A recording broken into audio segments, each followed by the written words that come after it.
কারণ তেল ছাড়া তো বিশ্ব অচল। আপনি তেল ছাড়া এই বিশ্বে কিচ্ছু চালাতে পারবেন না, পারবেন? কিচ্ছু চালাতে পারবেন না, পুরোই অচল। মিডিয়া কার হাতে? মিডিয়াগুলা ওদের হাতে। ব্যাংকিং সিস্টেম কার হাতে? ওদের হাতে। পলিটিক্যাল অ্যাফেয়ার্স গুলো কার হাতে? ওদের হাতে। অস্ত্র শস্ত্র, বড় বড় অস্ত্রগুলো কার হাতে? কি আরবের উপর নিয়ন্ত্রণ কার হাতে?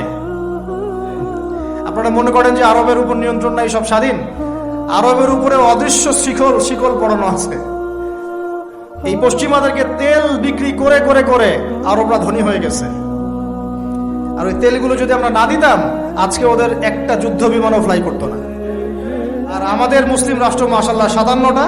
আমাদের বক্তব্য এই পর্যন্তই। আমরা তীব্র নিন্দা জানাই, আমরা এই ঘটনার তীব্র নিন্দা জানাই। বাস, দ্যাটস অল। এর চেয়ে বেশি কিছু বলারও নাই। আমরা হাসছি, বাট আমাদের কাঁদা উচিত। মুসলিম রাষ্ট্রগুলোর মধ্যে পারমাণবিক বোমা নাই?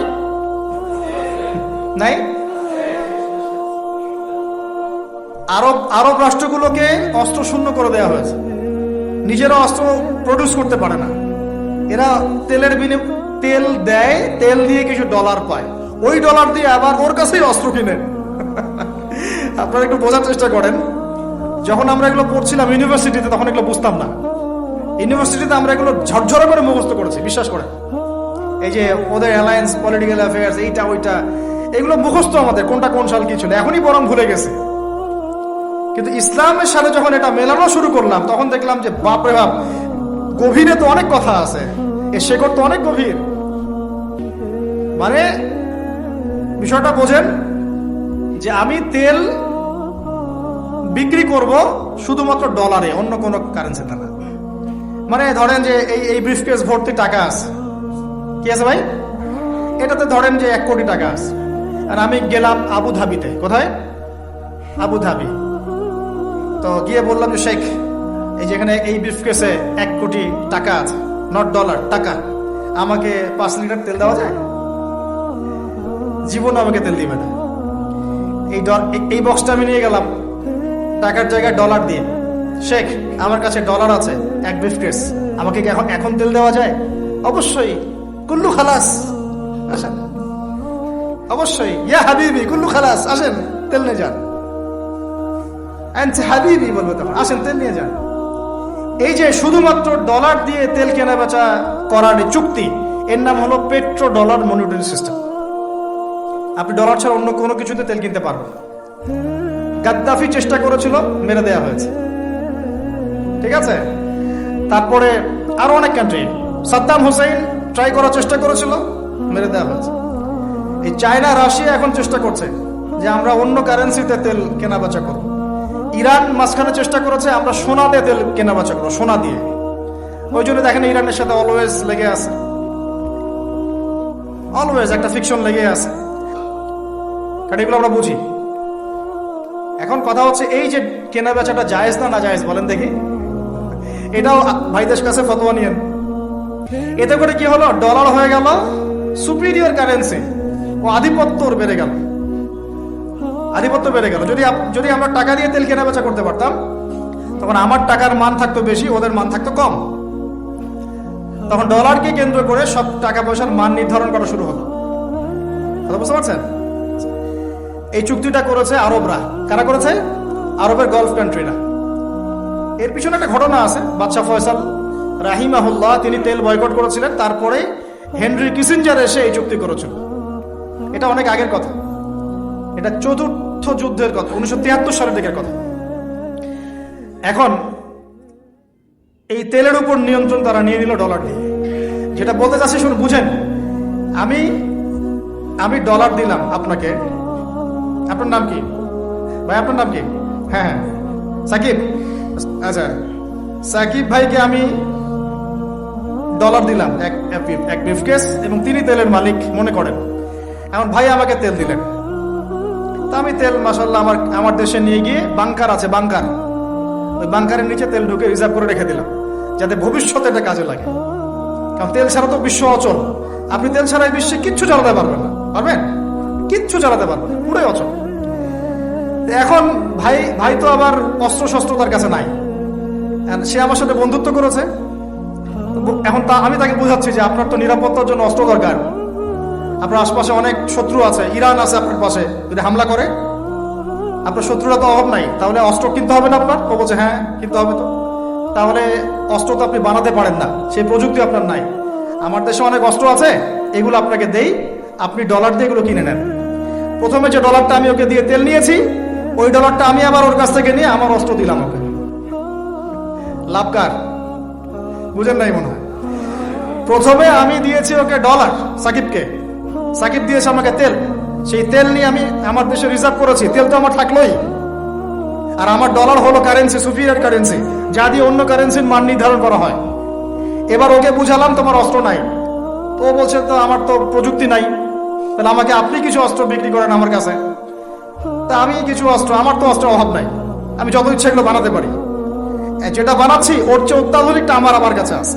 ওকে এমন কিছু দিব না যেটা দিলে ও আবার আমাকে আক্রমণ করতে পারে। ওকে এমন অস্ত্রই দিব যেটা আমার প্রতিহত করার ক্ষমতা আছে। ব্যালিস্টিক মিসাইল ওকে দিব না, ওকে অন্য কিছু দিব। আমি এখন ওকে অস্ত্র কিছু দিলাম, ওই যে ডলারটা প্রথমে দিয়েছি ওইটা আবার সে আমাকে দিয়ে দিল। কিছু কি বুঝলেন? এটাই চলতেছে আরবের মধ্যে। সাল্লাল্লাহু আলাইহি ওয়াসাল্লাম নবী হয়েছেন 40 বছর বয়সে।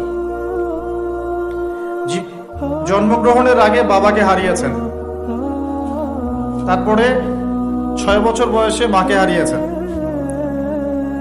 8 বছর বয়সে দাদাকেও হারিয়েছেন।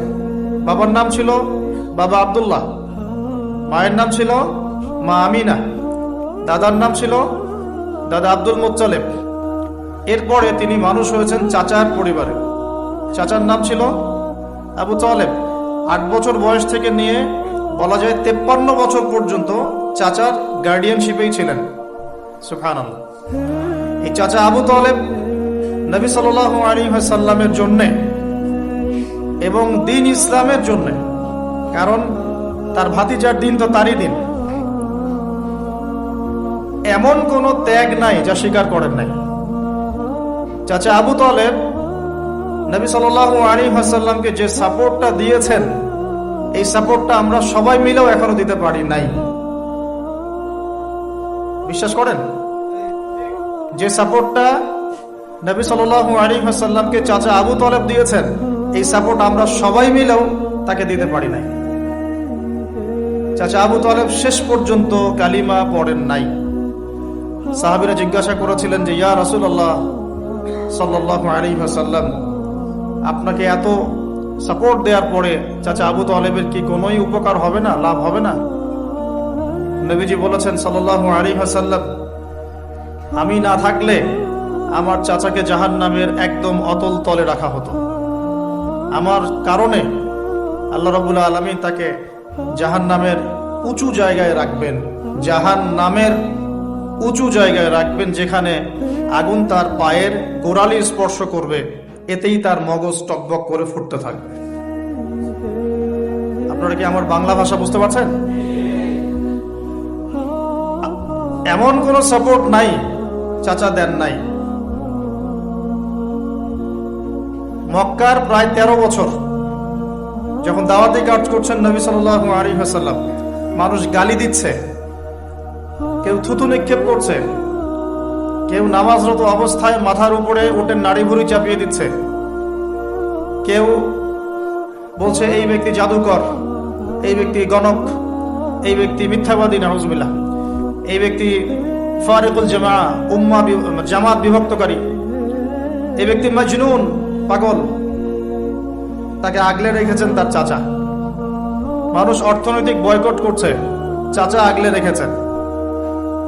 3 বছর সমাজ থেকে বহিষ্কার করা হয়েছে, গাছের ছাল পাতা খেয়ে থেকেছেন বনু হাশিম, চাচা আগলে রেখেছেন।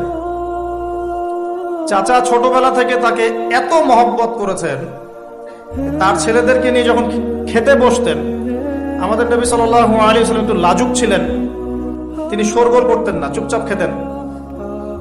চাচা আলাদা করে একটা খাবার রেডি করে তাকে আলাদা করে ডেকে খাওয়াতো, কারণ সবার সামনে হয়তো সে বলতে পারছে না, লজ্জা পাচ্ছে, শাই ফিল করছে, বাবা নাই মানুষের সংসারে, হয় না?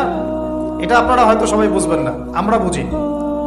যারা বাবা বা মা ছাড়া বড় হয়েছে অন্যের সংসারে, তারা এগুলো বুঝতে পারে। নবী সাল্লাল্লাহু আলাইহি ওয়াসাল্লাম এতিমদের প্রতি এত রহমদিল কেন ছিলেন? কারণ তিনি তো এতিম অবস্থায় বড় হয়েছেন, তিনি তার কষ্টটা বুঝতেন। আমরা যদি এখানে যদি কেউ এতিম থাকেন, তিনি বুঝবেন এতিমের সাইকোলজি কেমন, তার চাহিদা কেমন, কষ্ট কেমন। চাচা আবু তালেব তাকে এত মহব্বত করেছেন, এত মহব্বত করেছেন, আমি ভাষায় প্রকাশ করতে পারবো না। আর আমরা চাচা আবু তালেব সম্পর্কে অনেক সময় আলোচনা করি, কিন্তু তার চাচির কথা ভুলে যায়। তার চাচির নাম ছিল ফাতিমা। কি নাম ছিল? এই নামে তিনি তার মেয়ের নাম রেখেছেন। এই ফাতিমা, তার চাচি, নবী সাল্লাল্লাহু আলাইহি ওয়াসাল্লামকে আলাদা করে ডেকে খাওয়াতেন, মহব্বত করতেন। তিনি কিন্তু তার সন্তান না, অন্য কারো সন্তান। একজন মেয়ের পক্ষে অন্যের সন্তান মানুষ করা চারটাখানি কথা না। সতীনের সন্তানই সহ্য করতে পারে না, আর অন্য মানুষের সন্তান নিজের মতো করে মানুষ করা একটা মেয়ের পক্ষে এত সহজ না। এই কাজটা চাচি করেছেন। আমি একটা জায়গায় আসতে চাচ্ছি, এত কিছু করার পরেও, সমাজের মানুষের অত্যাচার, নির্যাতন সব থেকে ভাতিজাকে প্রোটেক্ট করার পরেও শেষমেশ তিনি কালিমা লা ইলাহা ইল্লাল্লাহ সাক্ষ্য দেন নাই। শেষ মুহূর্তে নবী সাল্লাল্লাহু আলাইহি ওয়াসাল্লাম বারবার বলছিলেন, হে চাচা, খালি কালিমা পড়েন, আমি আপনার জন্য আল্লাহর কাছে সুপারিশ করব। তিনি শেষ পর্যন্ত কালিমা পড়েন নাই। শেষমেশ তিনি বলেছেন যে না, আমি আব্দুল মুত্তালিবের ধর্মের উপরে থাকলাম। নাউজুবিল্লাহ। সারা জীবন সাপোর্ট দেওয়ার পরে কালিমা পড়ে মুসলিম না হওয়ার ফলশ্রুতিতে আল্লাহর নবীজি বলছেন, আল্লাহ পাক তাকে জাহান্নামের উঁচু স্থানে রাখবেন। আমরা যারা মুসলমান, মুসলিম পরিবারে জন্মগ্রহণ করেছি, আমরা বা আমাদের মধ্যে বেশিরভাগ মানুষ এখনো এই নিয়ামতের শুকরিয়া আদায় করতে পারি নাই যে আল্লাহ পাক আমাদেরকে মুসলমান পরিবারে জন্ম দিয়েছে, কালিমা পড়ার তৌফিক দিয়েছে। আমরা সহজে যা পেয়ে যাই তার মূল্য বুঝি না। আল্লাহ পাক যে আমাদেরকে, আল্লাহ পাক কি আমাকে জিজ্ঞাসা করেছিলেন যে আবু তাহাদনান, তোমাকে মুসলিম বানাবো না অমুসলিম বানাবো? আপনাকে কি আল্লাহ পাক জিজ্ঞাসা করেছেন, হে আব্দুল্লাহ, আব্দুর রহমান, তোমাকে মুসলিম বানাবো না অমুসলিম বানাবো? তুমি কি চাও? আল্লাহ পাক আমাদেরকে জিজ্ঞাসা করেন নাই। নিজ অনুগ্রহে আল্লাহ পাক আমাদেরকে মুসলিম পরিবারে জন্ম দিয়েছেন। সেই মুসলিম পরিবারের মানুষ এখন কালিমা লা ইলাহা ইল্লাল্লাহ এর সঠিক মর্মও জানে না, তাওহীদও জানে না, শিরকও চিনে না, ইমানের রকনগুলোও বোঝে না, ইমানের মূলনীতিও বোঝে না, ইমান ভঙ্গের কারণও বোঝে না, কোন কোন ক্ষেত্রে ওযু গোসলের মাসলা মাসাইলও জানে না, নামাজ পড়ার ফরজ, ওয়াজিব, সুন্নাত, মুস্তাহাব বোঝে না, নামাজ পড়েও না। মাশাআল্লাহ, জুমার দিনে নামাজ পড়তে আসে অনেকেই, ঈদের দিনে প্রথম দেখা যায়, আর জানাজার নামাজে প্রথম দেখা যায়। আর দেখা যায় যারা এরকম নামাজ কালাম পড়ে না, তাদের জানাজা আবার 3-4 বার হয়। নামাজগুলো মনে বাকি শোধ করে পড়ে। রোজা রাখে না, যাকাত তো মাশাআল্লাহ প্রায় উঠে গেছে বললেই চলে সমাজ থেকে। বাংলাদেশের ধনিক শ্রেণীরা যদি যাকাত দিত, 10টা পদ্মা সেতু বানানো যায়। বিশ্বাস করতেছেন না? ধনীরা যদি সত্যি সত্যি যাকাত দিত, যাকাতের টাকা পদ্মা সেতুতে দেওয়া যাবে কিনা সেটাও একটা মাসালা আর কি। আমি একটা এক্সাম্পল দিলাম আর কি। যাকাতের টাকা 2টা করা যাবে কিনা এটা একটা মাসালা, তাই না? যাকাতের খাত তো 8টা। ইন্নামাস সাদাকাতু লিল ফুকারা ওয়াল মাসাকিন ওয়াল আমিলিনা আলাইহা ওয়াল মুআল্লাফাতি কুলুব ওয়া ফির রিকাব ওয়া ফি সাবিলিল্লাহ, এর একটা খাত আছে। আমি একটা এক্সাম্পল দিলাম। যদি বাংলার মানুষ, ধনিক শ্রেণী ঠিকঠাক যাকাত দিত, বিশ্বাস করেন সমাজে আপনি দরিদ্র মানুষ খুঁজে পেতেন। যাকাত ভিত্তিক অর্থনীতি চালু আপনি করতে পারবেন না, রাষ্ট্রীয়ভাবে পারবেন না। তবে কেন পারবেন না? কারণ প্রত্যেকটা রাষ্ট্রের উপর জাতিসংঘের নিয়ন্ত্রণ আছে। আমি ভাই খোলামেলা কথা বলার মানুষ, যদি কারো পছন্দ না হয় কিছু করার নাই, আমাকে বলতে হবে। আপনি আমার সাথে একমত হন বা না হন, অ্যাটলিস্ট শুনেন, পরে সত্য মিথ্যা আপনি যাচাই করেন, মানা না মানা আপনার বিষয়। আমি জাস্ট বলতেছি, আমি তো আপনার মস্তক দখল করতে পারবো না, আমরা তো খুবই দুর্বল। আমি একটা কথা বলতে চাচ্ছিলাম, আল্লাহ পাক যে আমাদেরকে জিজ্ঞাসা না করেই মুসলিম পরিবারে জন্ম দিয়েছেন, এই নেয়ামতের শুকরিয়া আমরা আদায় করতে পারবো না। যদি সারা জীবন সেজদায় পড়ে থাকি, এখন থেকে নিয়ে আমরা শুধু তাওহীদের অনুসারী হয়েছি, এই এই কৃতজ্ঞতাই আমরা আদায় করতে পারবো। আমরা দ্বীনের জন্য কিছুই করি নাই, আমাদের দ্বারা ইসলামের বড় বড় খেদমত হয়েছে এমন না। আবু তালেব একা যা করেছেন, আমার মতো 100 জন আবু তালেব তা করতে পারে নাই, পারবে না,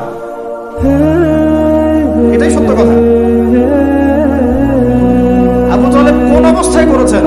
যখন চতুর্দিক থেকে আল্লাহর নবীকে সবাই ছিছি করছে, গালিগালাজ করছে, হত্যার পর্যন্ত চেষ্টা করছে, পুরো সমাজ একদিকে, আবু তালেব একাই একদিকে। তার কাছে প্রস্তাব দেওয়া হয়েছে, তোমার ভাতিজাকে আমাদের হাতে তুলে দাও, তাহলে আমরা ব্যবস্থা নিব। সে বলছে, আমি আমার ভাতিজাকে তোমাদের হাতে তুলে দিব না যতদিন না আমার দেহ মাটির তলে না যাচ্ছে। তিনি নবীজিকে গিয়ে বলছেন, আমার বৃদ্ধ কাঁধের উপর এত বোঝা দিও না ভাতিজা, আমার বয়স হয়ে গেছে, ওরা তোমাকে বলছে তুমি দাওয়াতটা ছেড়ে দাও।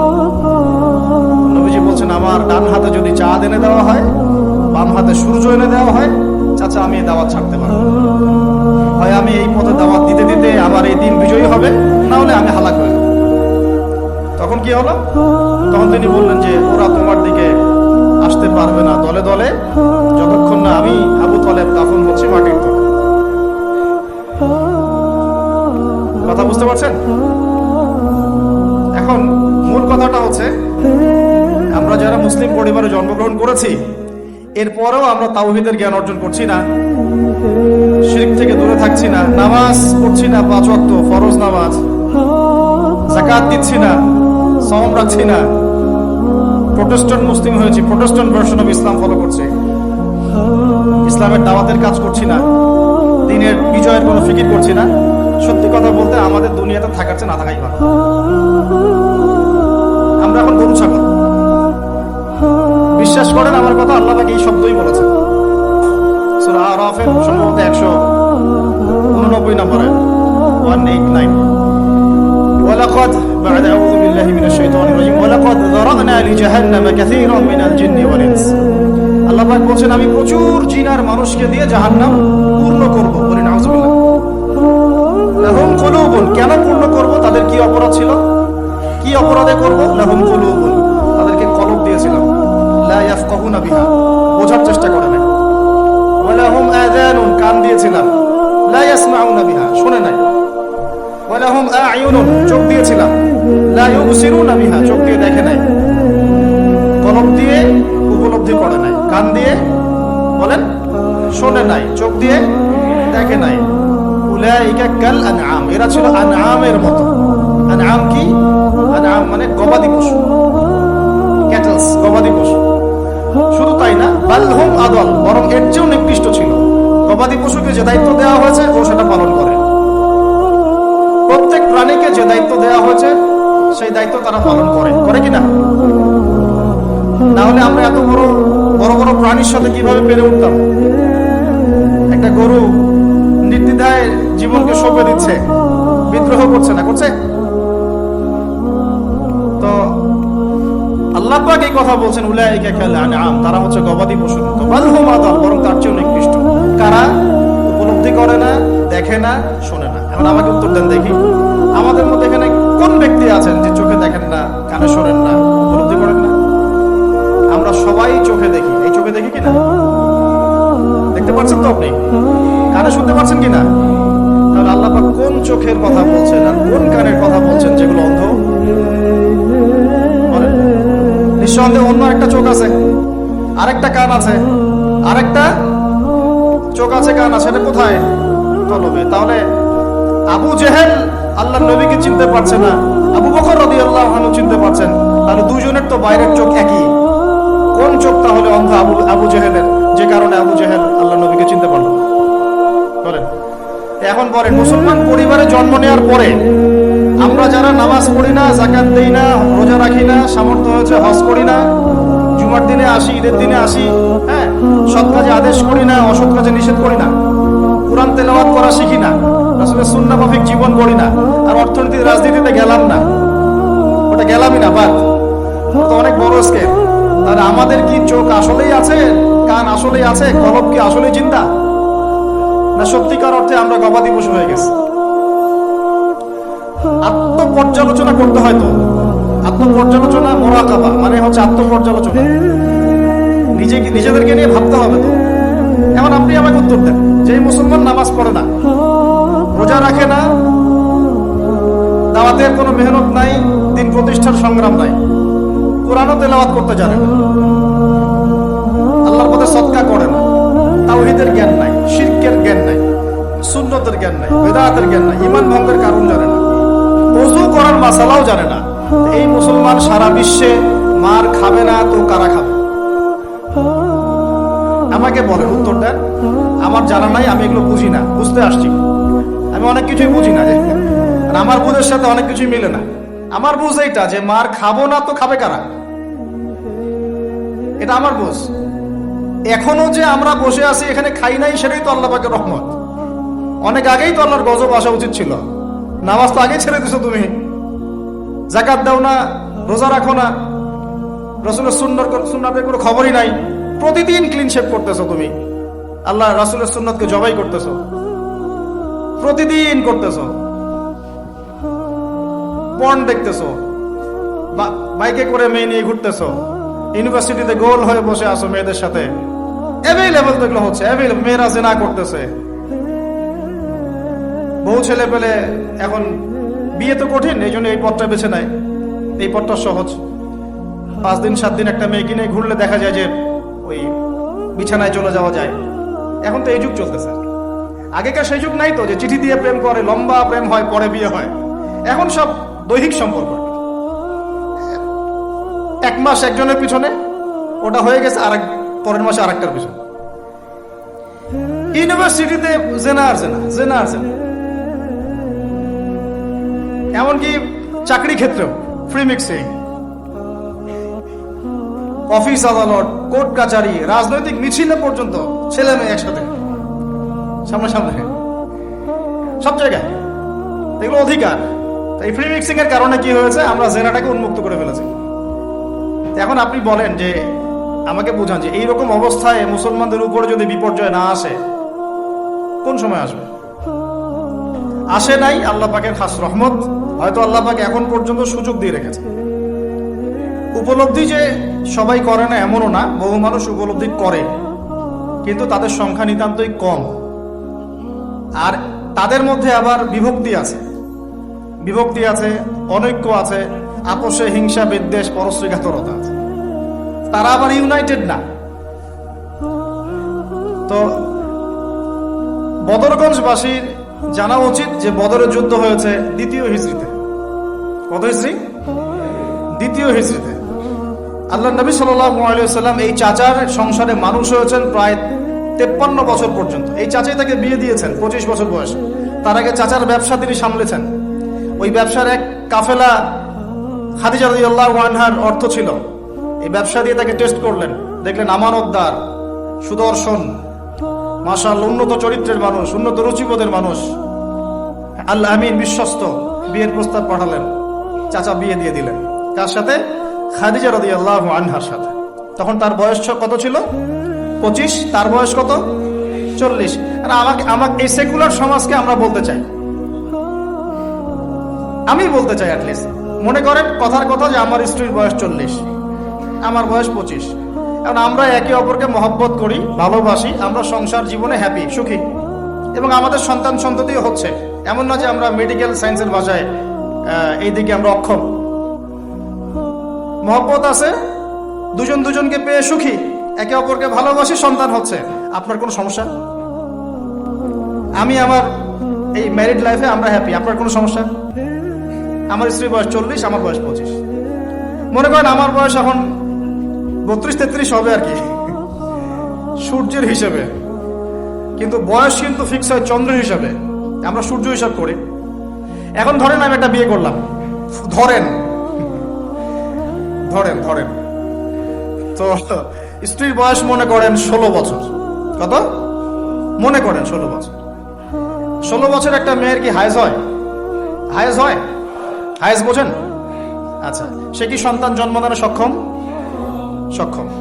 সে কি ম্যাচিউর, ফিজিক্যালি স্ট্রং? এখন ওর বয়স 16, আমার বয়স 32। এখন ও আমার সাথে হ্যাপি, আমি তার সাথে হ্যাপি। সন্তান জন্ম হচ্ছে, দুজন সুখে আছি, মহব্বতের সাথে আছি, সুস্থ আছি, কোনো সমস্যা আপনার? তো এই হলো অবস্থা, সার্কাস। এখন এই 16 বছরের মেয়ে, আপনার মেয়ে, আপনি বিয়ে দিতে পারবেন না। বলবেন যে আপনি রাষ্ট্র আইনের বিরুদ্ধে কথা বলছেন। না, আমি বিরুদ্ধে কথা বলছি। আমি বুঝাচ্ছি যে এটা কতটা অসার একটা আইন। 16 বছরের একটা মেয়ে যদি জেনা করে, আপনি উৎসাহিত করছেন। 16-17 বছরের মেয়েরা জেনা করে না? স্কুলে, কলেজে, বিশ্ববিদ্যালয়ে, এইখানে ওইখানে, এর বিরুদ্ধে আপনার ব্যবস্থা কি, অ্যাকশন কি? কিন্তু 17 বছরের একটা মেয়ে যদি বিয়ে করে, আপনি তো কাজে গিয়ে ধরে জেলে দিয়ে দিবেন একেবারে। এখন বলেন এটা কি আমি মানতে বাধ্য? এখন জোর করে চাপাই দিলেন, ল করে দিলেন, মানতে বাধ্য হয়ে গেলাম। আসলে কি কোরআন সুন্নাহ সমর্থিত হলো? এখন জবাব দিবেন আল্লাহর কাছে আপনি। জনগণ কিছুই বলতে পারবে না। আমরা শুধু জ্ঞানতাত্ত্বিক একটা ডিবেট করলাম এবং আপনাকে দেখালাম যেটা একটা অসার। তারপরেও যেটা হয়েছে হোক, অ্যাটলিস্ট বিয়েটা সহজ করলে ভালো হতো। বিয়েটা কঠিন হয়ে গেছে, এই জন্য এটা জেনার রাস্তা বেছে নেয়। তো আমরা জেনাকে উস্কে দিচ্ছি। আরে ভাই, 16-17 বছর তো দূরের কথা, এখন 13-14 বছরের মেয়েরাই দেখবেন ঠিক নেই। আপনি মনে করেন এখনকার স্কুল কলেজের মেয়েগুলো খুব দুধে ধোয়া তুলসী পাতা? যখন 15 বছর আগে যে যুগটা ছিল, 20 বছর আগে, আর এখন তো আর অনেক আপডেটেড। এখন ওরা ওই সময় বিশ্বাসী না। গল্প করে যে কার কয়টা।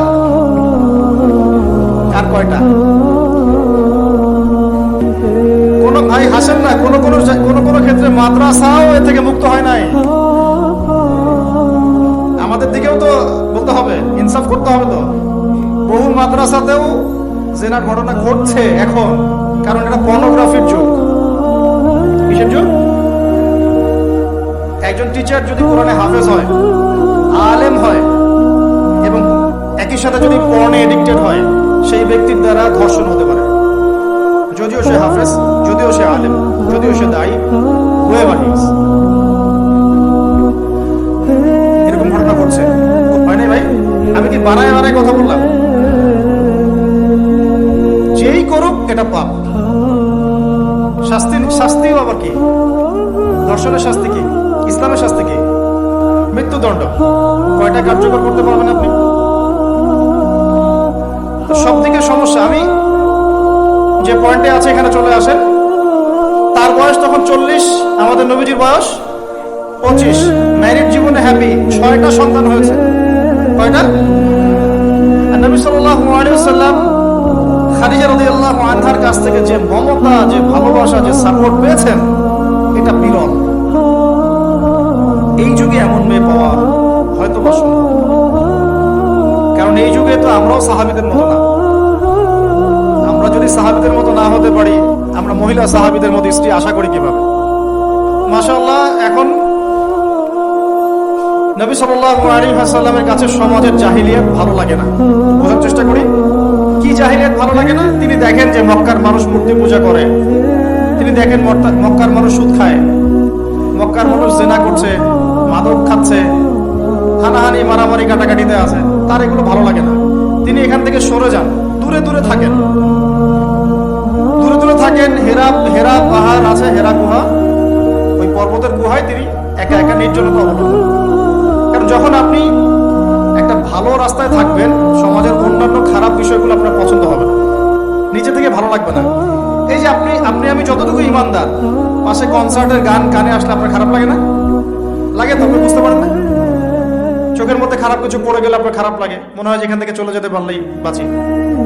আপনি বাসে যাচ্ছেন, দেখলেন যে ড্রাইভার গান ছেড়ে দিল, দিদি তেরা দেবার দিওয়ানা, আর বাসে কেন জানি এসব গানই বাজে। আমরাই নাকি ভাষার জন্য আবার যুদ্ধ করেছি, লজ্জা আমাদের। আমরাই নাকি ভাষার জন্য রক্ত দিয়েছি, কিন্তু আমাদের সব কেন জানি হিন্দি সংস্কৃতি। হ্যাঁ, কত বড় ভণ্ডামি আমাদের মধ্যে আছে দেখেন। ভাষার জন্য আমরা লড়াই করেছি, জীবন দিয়েছি, গর্বের, অবশ্যই আমাদের জন্য গর্বের। কিন্তু আমাদের ঘরে ঘরে এখন হিন্দি কেন? ঘরে ঘরে হিন্দি কেন? তাহলে আমরা কি এটা কি দিবস পালন করার বিষয়, না আদর্শ লালন করার বিষয়? কোর্ট কাচারি, অফিস আদালত, সবকিছুর ভাষা হচ্ছে ইংরেজি, ওখানে বাংলা চলে না কেন? আমরা কি ইংরেজির জন্য যুদ্ধ করেছি? এই উপমহাদেশ 200 বছর শাসন করেছে ব্রিটিশরা, ওরা চলে গেছে, 200 বছর পিটিয়েছিল খুব আমাদেরকে, তারপরে আমাদের বাপ দাদারা যুদ্ধ করে ওদেরকে এখান থেকে তাড়িয়ে দিয়েছে।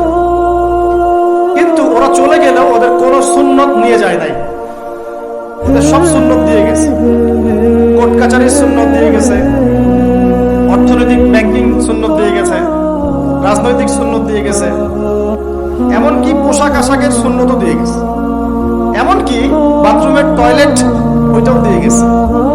সবখানে এখন হাই কমফোর্ট, ব্রিটিশ ইংলিশ। ওরা কি আসলেই চলে গেছে আর আমরা কি আসলেই স্বাধীন? কে বলবে এইগুলো আর কে ভাববে? আর মানুষ এগুলো কবেই পজিটিভলি নেওয়ার চেষ্টা করবে আল্লাহ ভালো জানেন। বাট আমরা বলে যাচ্ছি ইনশাআল্লাহ একদিন না একদিন ইসলাম হবে ইনশাআল্লাহ। আল্লাহ পাক যেন সহজ করেন এবং কবুল করেন। এখন কথা হচ্ছে যে তিনি দেখেন আরবের লোকজন সুদ খায়, মদ খায়, জেনা করে ইত্যাদিতে, তিনি একা একা থাকা শুরু করলেন। একা থাকতে থাকতে ওই সময় তিনি যেভাবে ইবাদত করতে পারতেন সেভাবে ইবাদত করেছেন। আগেও ইবাদতের কিছু সিস্টেম ছিল, কারণ আরবের মানুষরা দাবি করতো তারা হচ্ছে মিল্লাত ইব্রাহিমের উপর আছে, বিকৃত, কিন্তু ওরা মনে করতো আমরা ইব্রাহিমের ধর্মের উপরেই আছি। এখন 40 বছর বয়সে নবী সাল্লাল্লাহু আলাইহি ওয়াসাল্লামের কাছে প্রথম ওহীটা চলে আসলো। প্রথম ওহী কি ছিল ভাই? কোন সূরা? সূরা আলাকের কত নম্বর আয়াত? প্রথম আয়াতটা, প্রথম ওহীটা কি সংক্রান্ত ছিল? নামাজ পড়ো, রোজা রাখো, হজ করো, যাকাত দাও, মূর্তি পূজা করো না। কি বলেছেন আল্লাহ পাক? ইকরা বিসমি রাব্বিকাল্লাযী খালাক। হে নবী, কথাটা বুঝুন, হে নবী মুহাম্মদ সাল্লাল্লাহু আলাইহি ওয়াসাল্লাম, আপনি যেগুলো দেখে ব্যথিত, যে সমাজটার এই যে জাহেলিয়াত আপনি দূর করতে চান, যাদেরকে নিয়ে আপনি চিন্তাগ্রস্ত, আপনার কাছে ভালো লাগে না এই জাহেলিয়াত গুলো, এগুলোকে দূর করতে হলে আগে পড়াশোনা করতে হবে, জ্ঞান লাগবে। আগে কি লাগবে? ওই জায়গায় মুসলমানরা পিছিয়ে পড়ার কারণে আজকে এই অবস্থা হচ্ছে। দুজনের বুঝে আসছে, দুজন ঠিক বলছে। ওই ইকরা বিসমি রাব্বিকাল্লাযী খালাক, এই পড়াশোনা থেকে আমরা পিছিয়ে পড়েছি বলেই আমাদের আজকে অবস্থা হচ্ছে। বলছেন, এখন বলবেন যে আমরা তো পড়াশোনা করছি, সাক্ষরতার হার তো আমাদের 67, 77 এরকম আর কি। তো সত্যি কি পড়ছি? ইকরা বিসমি রাব্বিকাল্লাযী খালাক অর্থ হচ্ছে পড়ুন আপনার রবের নামে, যিনি আপনাকে, যেই জ্ঞান আপনাকে আপনার স্রষ্টার দিকে নিয়ে যাবে সেটাই তো জ্ঞান। এখনকার আমাদের জ্ঞানগুলো কি সত্যি আমাদেরকে আল্লাহর দিকে নিয়ে যাচ্ছে নাকি আল্লাহ থেকে দূরে সরাচ্ছে? তাহলে বোঝেন। এখন আপনি যদি বলেন যে তাহলে কি আপনি শুধু মাদ্রাসা শিক্ষাকেই সমর্থন করছেন, জেনারেল শিক্ষা সমর্থন করছেন না? আমি বলবো না, আমি নিজেও জেনারেল শিক্ষিত একজন মানুষ, আমরা অনার্স মাস্টার্স করেছি এবং আমরা কখনো সেকেন্ড হয়নি আলহামদুলিল্লাহ, কয়েকবার ছাড়া। তো আমরাও জানি ব্যাপারগুলো কি। আমরা জেনারেল শিক্ষার উপকারী শিক্ষাগুলোকে সমর্থন করি, কিন্তু কোরআন এবং সুন্নাহ ইসলামের মূল শিক্ষাটাকে বাদ দিয়ে এই জেনারেল শিক্ষা আমার কোনো উপকার করবে না। আবার একই সাথে কোরআন এবং হাদিস এই দুটাতে দক্ষ হয়েও যদি আমরা বর্তমান বিশ্বের উপকারী জ্ঞানগুলো অর্জন করতে ব্যর্থ হই, তখন কোরআন সুন্নাহকে হাতে নিয়েও এই বিশ্বকে চ্যালেঞ্জ করতে পারবো না। তাহলে দরকার কি? সমন্বয়। এই সমন্বয় হওয়া উচিত ছিল আজকে থেকে 50 বছর আগেই। এখন আমাদেরকে এগুলো নিয়ে কথা বলতে হচ্ছে, এটাই দুঃখজনক। যেখানে শিক্ষা প্রতিষ্ঠান আছে, রাষ্ট্রীয় নিয়ন্ত্রণাধীন প্রতিষ্ঠানে হয়তো আপনি ইন্টারফেয়ার করতে পারবেন না, কিন্তু ব্যক্তিগত উদ্যোগে যত শিক্ষা প্রতিষ্ঠান আছে এগুলোতে ইসলামিক শিক্ষা এবং জেনারেল শিক্ষা দুটাকে সমন্বয় করার চেষ্টা করেন। আল্লাহ পাক তৌফিক দান করুন। দেখবেন আগামী 10 বছরের মধ্যে একটা আলোকিত প্রজন্ম গড়ে উঠবে ইনশাআল্লাহ। আমার ছেলে বাংলা, ইংরেজি, অঙ্ক সব শিখবে, এদিকে হাফেজে কোরআন হবে, আরবি ভাষা শিখবে, আরবি ব্যাকরণ শিখবে, হাদিসের ইবারত পড়ার যোগ্যতা অর্জন করবে, মোতাআলা করবে। মাশাআল্লাহ, একদিন দেখা যাবে সে কোরআন সুন্নাহর জ্ঞানেও দক্ষ হয়েছে, এদিকে সে ডক্টর হয়েছে, মাশাআল্লাহ, সে ইঞ্জিনিয়ার হয়েছে, পাইলট হয়েছে, সেনাবাহিনীর মেজর কর্নেল হয়েছে। সম্ভব না? অনেক ডক্টর দেখবেন যে 50 বছর বয়স হওয়ার পরে ইসলামের দিকে এসে চর্চা করা শুরু করে, তারপরে দিনের দিকে হেদায়েত হয়ে দিনের উপকারে কাজ করছে। অনেক ইঞ্জিনিয়ার সাহেব এই কাজ করছেন, অনেক অনেক আর্মি অফিসার, র্যাবের, পুলিশের, বিজিবি, তারা দেখবেন যখন রিটায়ার্ড করে বা যখন মানে সিনিয়র হয় তখন গিয়ে চর্চা করা শুরু করে, এবং তখন তারা আবার দিনের জন্য অনেক কিছু করতেও চায়, করে, অনেকে করে না। তারা কি অমুসলিম নাকি? তারা তো আমাদেরই ভাই, আমাদের ভাই না। শোনেন, যদি বাংলাদেশ রাষ্ট্রীয়ভাবে কখনো জিহাদে যায় কুফফারদের বিরুদ্ধে, তাহলে আমরা যাব না তারা যাবে? যাবে তো তারাই। জি, আপনি যাবেন না, যাবে তো তারাই। আপনার আমার কি প্রশিক্ষণ আছে? 73 সালে 6টা মুসলিম দেশ সৈন্য পাঠিয়েছিল, মিশর ছিল, জানেন না আপনারা এগুলা ইতিহাস? 6 দিনের যুদ্ধ। তো যাই হোক, তো ধরেন বাংলাদেশ এমন একজন নেতার আন্ডারে আছে, যেই নেতা বললো ঠিক আছে আমিও পাঠাবো, আমার এখান থেকেও 2000 সৈন্য যাবে। তখন কিন্তু ওই 2000-এর মধ্যে আপনি থাকবেন না, থাকবে ওই আর্মি অফিসারই, ওই বিজিবি, ওই র্যাব, ওই পুলিশ, ওই ভাইরাই থাকবে। তারা আমাদের ভাই না? তাদেরকে মেসেজটা পৌঁছাতে হবে যে আপনারা পরিপূর্ণ ইসলামের সামনে আত্মসমর্পণ করেন। ইনশাআল্লাহ আল্লাহ পাক দুনিয়াতেও সুখী করবেন, পরকালেও সুখী করবেন। আমরা দোয়া করব, দোয়া। আপনারা কখনো একটা রাষ্ট্রের মধ্যে জাতিগত বিভাজনে যাবেন না। জাতিগত বিভাজনটা খুব খারাপ, এতে করে রাষ্ট্রের অভ্যন্তরীণ যে স্থিতিশীলতা নষ্ট হয়ে যায়। আমরা আলহামদুলিল্লাহ ইসলামকে তো ভালোবাসি, মহব্বত করি, পারি না পারি আমাদের মন তো ব্যথিত হয়, হয় না? এটা আল্লাহ পাক দেখছেন ইনশাআল্লাহ। আল্লাহ পাক ওই অনুযায়ী আমাদেরকে প্রতিদান দিবেন ইনশাআল্লাহ। তবে চেষ্টা আরো বাড়াতে হবে। এই চেষ্টা বাড়ানোর কথা বলতে এখানে আসছি। আল্লাহ নবীর মন খারাপ, তখন ওহী এসেছে। ওহী প্রাপ্ত হওয়ার পরে নবী সাল্লাল্লাহু আলাইহি ওয়াসাল্লাম একটু ভীত, একটু সন্তুষ্ট। লাকাদ খাশিতু আলা নাফসি। বাংলাদেশে যত সিরাতের বই আছে না, তার 80% সিরাতের বই আপনি পাবেন। ওই সময় নবী সাল্লাল্লাহু আলাইহি ওয়াসাল্লাম এতটা ভীত সন্তুষ্ট হয়ে গিয়েছিলেন, কয়েকবার তিনি চিন্তা করেছেন যে আমি পাহাড়ের উপর উঠে নিজেকে শেষ করে ফেলবো। এটা নিয়ে তো বিশাল ইস্যু সৃষ্টি করে ফেলছে বাংলাদেশে। হ্যাঁ, আর রাহিবুল মাকতুম বলেন, আর যে কোনো বড় বড় সিরাতের গ্রন্থ বলেন, এটা যদি লিখা না থাকছে আমি বক্তব্য দেওয়া ছেড়ে দিব। বাসায় গিয়ে দেখেন, চেক করেন, রাইটারও লিখেছেন। এটা আমাদের কথা না। কয়েকবার তিনি পাহাড়ের উপর উঠে চিন্তা করেছেন যে আমি যা দেখলাম, ফেরেশতা এসেছে আমাকে জড়িয়ে ধরেছে, আমাকে বলছে পড়ুন, আসলে ব্যাপারটা কি, আমি কি মানে সঠিক আছি না ভুল হচ্ছে। মানসিক একটা পেরেশানির মধ্যে তিনি ছিলেন। তখন কয়েকবার নিজেকে শেষ করে ফেলার চেষ্টা করেছেন। যখনই তিনি উঠেছেন তখনই জিবরাইল আলাইহিস সালাম সামনে এসেছেন। ইয়া মুহাম্মদ, আপনি পাগল নন, আনতা রাসূলুল্লাহ ওয়া আনা জিবরিল। হে মুহাম্মদ, আপনি পাগল নন, আপনি হচ্ছেন আল্লাহর মনোনীত রাসূল, আর আমি জিবরাইল। আপনি বিচলিত হবেন না। আরো একদিন আবার জিবরাইল আলাইহিস সালাম হাজির। এভাবে হতে হতে তিনি আশ্বস্ত হলেন যে হ্যাঁ, আসলে যা হচ্ছে সব সঠিক। এটা কি একটা বড় ঘটনা না? এরপরে তিনি বাসায় আছেন, বেশ কয়েকদিন ওহী আসা বন্ধ আছে। আল্লাহ পাক প্রস্তুত করছেন তাকে, কারণ ব্যাক টু ব্যাক ওহী আসতে থাকলে এটা একটা ওয়েট আছে, নেয়ার মতো ক্ষমতাকে তৈরি হতে হয়তো। দ্বিতীয় ওহীটা আসছে, এটা আমি একটু আলোচনায় টাচ করে সামনে যাব। তিনি কম্বল দিয়ে ঘুমিয়ে আছেন, আল্লাহ পাক ওহী পাঠালেন। যখন ওহী পাঠাচ্ছেন, খাদিজা রাদিয়াল্লাহু আনহা দেখছেন যে নবী সাল্লাল্লাহু আলাইহি ওয়াসাল্লাম একটু অস্বাভাবিক আচরণ করছেন। তিনি বলছেন আপনি শুয়ে পড়েন, রেস্ট নেন। নবীজি বলছেন আমার এখন রেস্ট নেওয়ার সময় নাই। আল্লাহ পাক আমাকে বলেছেন ইয়া আইয়ুহাল মুদ্দাসসির, হে কম্বল আবৃত রাসূল, কুম, উঠে দাঁড়ান, ফানজির, মানুষকে সতর্ক করেন। তো কুম ফানজির অর্থ মানে এই না যে বিছান থেকে উঠে মাটিতে দাঁড়ান। মানে হচ্ছে আপনার কাছে যা আসছে এটা সত্য, এটা দ্বীনে হক, আল্লাহর পক্ষ থেকে আসছে। অতএব আপনি এই সত্যের বাণী নিয়ে সমাজের মধ্যে দাওয়াতি কাজে নেমে পড়েন। ফানজির, মানুষকে সতর্ক করেন। রব্বাকা ফাকাব্বির, আপনার রবের তাকবীর পাঠ করেন। ওয়া সিয়াবাকা ফাতাহহির, আপনার কাপড় পরিচ্ছন্ন রাখেন। কাপড় মানে শুধু বাইরের পোশাক না, ভিতরের হৃদয়ের পোশাকটাও। ওয়া রুজজা ফাহজুর, যত অনর্থক বিষয় আছে ছেড়ে দেন।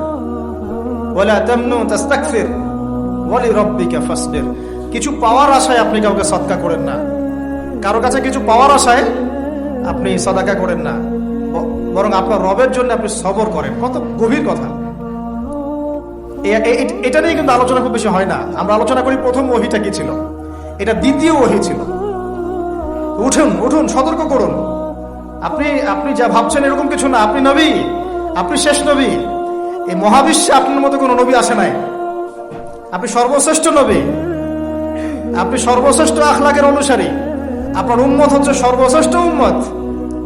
আপনি উঠুন, মানুষকে সতর্ক করুন, কাপড় পবিত্র রাখুন, অনর্থক বিষয় ছেড়ে দেন, আল্লাহর জন্য সবর করেন, আল্লাহর জন্য তাকবীর পাঠ করেন, বলেন আল্লাহু আকবার। এই শুরু হলো মিশন। এই মিশন শুরু হওয়ার পরে 13 বছর, কয় বছর ভাই? 13 বছর মক্কায় তিনি প্রথম 3 বছর গোপন দাওয়াত দিয়েছেন, তারপরে প্রকাশ্য দাওয়াত দেওয়া শুরু করেছেন। এই প্রকাশ্য দাওয়াত যখনই দেওয়া শুরু করেছেন, ব্যাস সমাজে কনফ্লিক্ট লেগে গেল, হক আর বাতিলের লড়াই। তিনি যাদেরকে নিয়ে দাওয়াত দিচ্ছেন, আবু বকর সিদ্দিক, ওসমান বিন আফফান, আব্দুর রহমান বিন আউফ, তালহা বিন উবাইদুল্লাহ, সাদ ইবনে আবি ওয়াক্কাস, বেলাল ইবনে রাবাহ, আব্দুল্লাহ বিন মাসউদ, এরকম সাহাবী 40 জন বা 80 জন। আর নিজের ঘরে আছে স্ত্রী আলী ইবনে আবি তালেব, যায়েদ ইবনে হারেসা, জাফর বিন আবি তালেব। আর এই দাওয়াত যখন চলতে লাগলো, সমাজের মানুষ প্রকাশ্য রূপ যখন ধারণ করলো, এই পক্ষে আছে আবু জেহেল, আবু লাহাব, উতবা, শাইবা, রাবিয়া, আশরাক বিন শারিক, এরকম কিছু মানুষ। ঠিক আছে, এমন কনফ্লিক্ট যে এটা কিছুতেই মিউচুয়াল হচ্ছে না, কিছুতেই হচ্ছে না। সিরাত পড়তে হবে আপনাদেরকে, একটা লেকচারে সবকিছু তো বলা যাবেই না, সময় আমাদেরকে অ্যালাউ করবে না, পাশাপাশি আমারও এনার্জি কুলাবে না। ঠিক আছে, এমন কোনো কষ্ট নাই যা তাকে দেয়া হয় নাই, সাহাবীদেরকে দেয়া হয় নাই। অর্থনৈতিক বয়কট, উত্তরাধিকার থেকে বঞ্চিত করা, বাড়ির থেকে পিটিয়ে বের করে দেয়া, উল্টা ঝুলায় লটকায় রাখা, আমাদের রিমান্ডগুলোর মতো, শারীরিক নির্যাতন, মানসিক কষ্ট তো আছেই, তো মানসিক কষ্ট তো আছেই, বলার তো অপেক্ষা রাখে না। তারপরে কেউ বেচাকেনা করবে না, চলাফেরা করবে না, সামাজিক বয়কট, রাস্তা দিয়ে গেলে মানুষ টিটকারি মারে যে পাগল যাচ্ছে, এই যে জাদুঘর যাচ্ছে। ব্যাপারটা বোঝার চেষ্টা করেন, মানে এমন কোন নির্যাতন নাই যা করা হয় নাই। আমি ক্ষুদ্র জ্ঞানে দেখেছি প্রায় 14 বা 15 বার আল্লাহ নবী সাল্লাল্লাহু আলাইহি ওয়াসাল্লামকে হত্যা করার চেষ্টা করা হয়েছে, প্রায় 14-15 বার তাকে হত্যা করার চেষ্টা করা হয়েছে। আর তাকে সারা জীবনে প্রায় এরকম 15-16টা গালি খেতে হয়েছে। সারা জীবনে কাকে খেতে হয়েছে? যে মানুষের আগে কোনো গুনাহ নাই, পরেও কোনো গুনাহ, যিনি সব কষ্ট করছেন শুধু উম্মতের জন্য, কারণ তিনি তো মাকামে মাহমুদে যাবেন, জান্নাতুল ফিরদাউসুল আলায় যাবেন। তার কি নিজের জন্য এই কাজগুলো করা? 13টা বছর যখন মক্কায় এভাবে নির্যাতিত হতে হলো, এই যে বলা হচ্ছে সাহাবীদেরকে গলায় দড়ি দিয়ে রাস্তায় হেঁচড়ে নিয়ে আসা হয়েছে, উত্তপ্ত বালুর মধ্যে শুয়ে উপরে পাথর চাপা দেওয়া হয়েছে, আগুনের কয়লা জ্বালিয়ে দেওয়া হয়েছে, উপরে শুয়ে দেওয়া হয়েছে, গায়ের চামড়া এবং গোশত, চর্বি এগুলো গলে গলে কয়লা নিভে গেছে। আমরা কি ইমাজিন করতে পারি? কিছুটা আজ করতে পারেন কি আসলে কি হয়েছিল 1400 বছর আগে? এগুলোই হয়েছে। এগুলো ইসলামের চিরায়ত সুন্নত। হকপন্থীদের উপর এগুলো আসবেই। যদি না আসে, ওয়াল্লাহি আপনি হকপন্থী না, ওয়াল্লাহি আপনি হকপন্থী না। আপনি প্রোটেস্ট্যান্ট ভার্সন অফ ইসলামে আছেন অথবা মডারেট ইসলামে আছেন, এটাও ঠিক ওটাও ঠিক। আমি মাঝামাঝি থাকবো। আমি এটা ফখর করে বলছি না। পশ্চিমের কয়েকটা কান্ট্রি থেকে আমাকে অফার করা হয়েছিল মালয়েশিয়া সফরের পরে, যে আমাদের এখানে আসেন, দাওয়াতি কাজ করেন, মানে কনফারেন্স, এইভাবে কনফারেন্স করেন। মালয়েশিয়া যেমন হয়েছে, আমরা আয়োজন করতে যাচ্ছি, 7 দিনের জন্য আসেন, 3 দিনের জন্য আসেন। ঠিক আছে, আমি বললাম যে আমার লেকচার কি শুনছেন কোনোদিন আপনারা?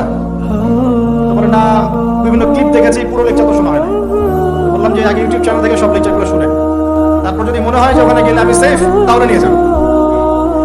মডারেট ইসলামের সুযোগ না ইসলামে। ইসলামী পশ্চিমা আদলে আমরা মডারেট হয়ে যাব, ওদের আদর্শ চলবে, আমাদেরটাও চলবে, তালগোল পাকায় একটা ভিশন 2030 বানাবো, এইসব ইসলাম চলবে না। বুঝতে পারছেন এখন?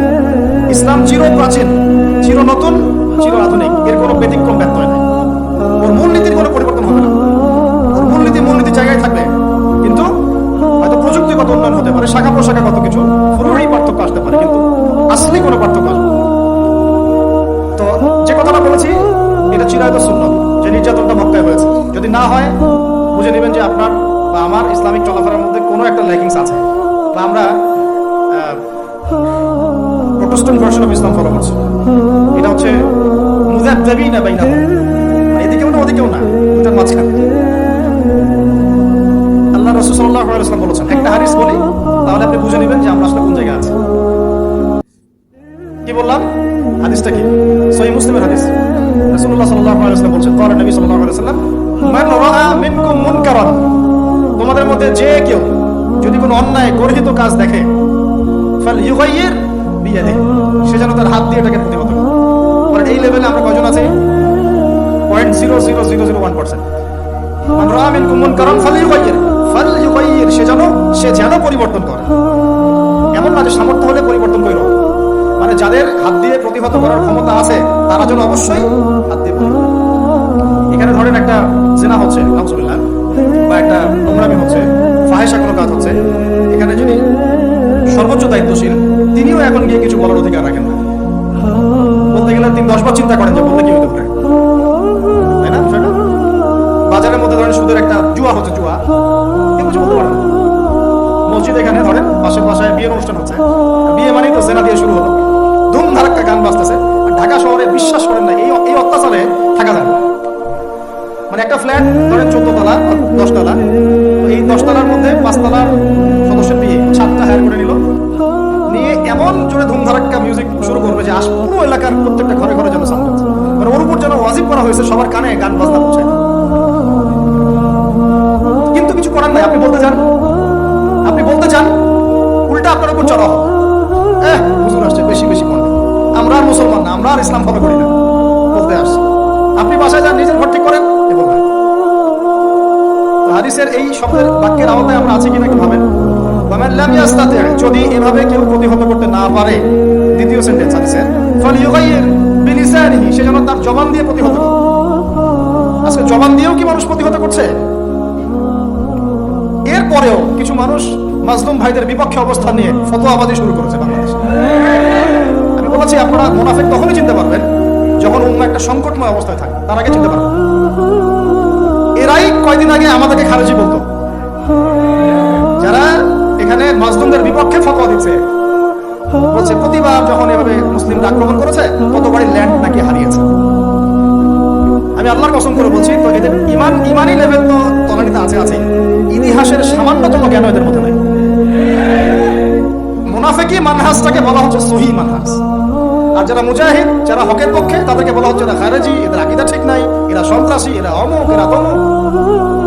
আল্লাহ পাকের কাছে এদেরকে কঠিন জবাব দিতে হবে। এটা আপনারা মনে রাখেন, কিয়ামতের মাঠে দেখে নিন, কিয়ামতের মাঠে দেখে নিন, জাহান্নাম উদ্বোধন হবে এক শ্রেণীর আলেম দিয়ে। জাহান্নাম কিন্তু উদ্বোধন হবে। এই হাদিসটা জানেন আপনারা, ওলামায়ে কেরাম? আপনারা তো আমার চেয়ে অনেক ভালো জানেন। প্রথমে একজন শহীদ, কি করছো? জীবন দিয়ে দিয়েছি, শহীদ হয়ে গেছে, ভুল ক্যাদিব, মিথ্যা কথা বলছো। এই জন্য শহীদ হয়েছিল যাতে মানুষ তোমাকে বড় বীর বলে, আমার জন্য তুমি জীবন দাও নাই, যাও জাহান্নামে। আরেকজন, কি করেছো? অনেক দান করেছি, মানুষ দানবীর বলে। আল্লাহ বলছেন যে মিথ্যা বলছো, মানুষ যেন দানবীর বলে এই জন্য দান করেছো। দান করার সময় সতর্ক থাকেন, লোক দেখা দান করেন না, আগে তো দানটা বেশি করেন আপনারা।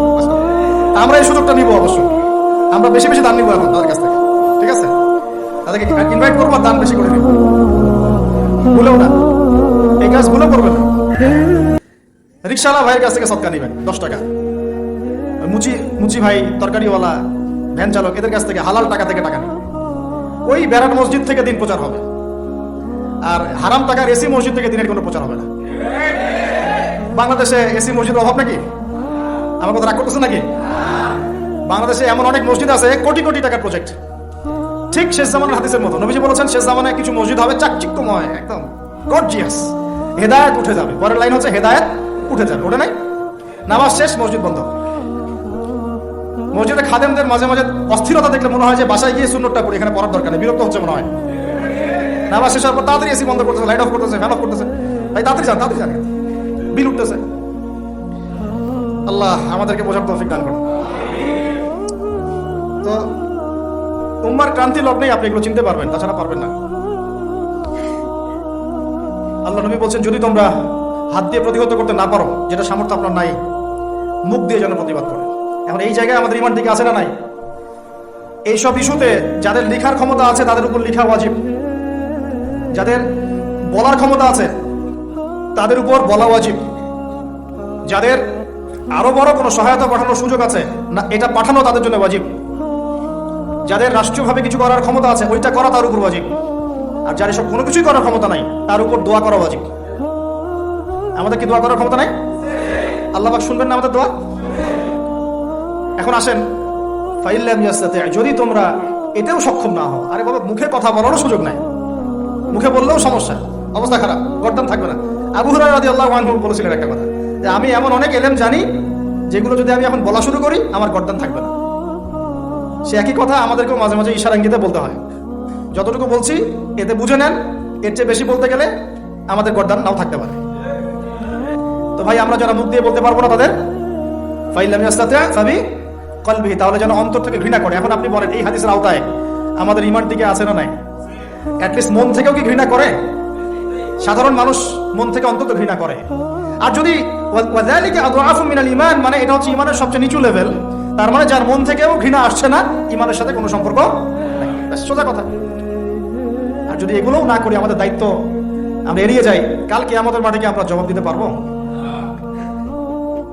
আপনারা ওলামায়ে কেরামদেরকে জিজ্ঞাসা করেন, বড় বড় ওলামায়ে কেরামদেরকে, আহলুল ফেসবুক ওয়াল জামায়াত কেনা, আহলুল নেফাক ওয়াল জামায়াত কেনা, ঠিক আছে, আহলুল রিয়াল ওয়াল জামায়াত এদের কেনা, আহলুল মাল ওয়াল জামায়াত এগুলো না।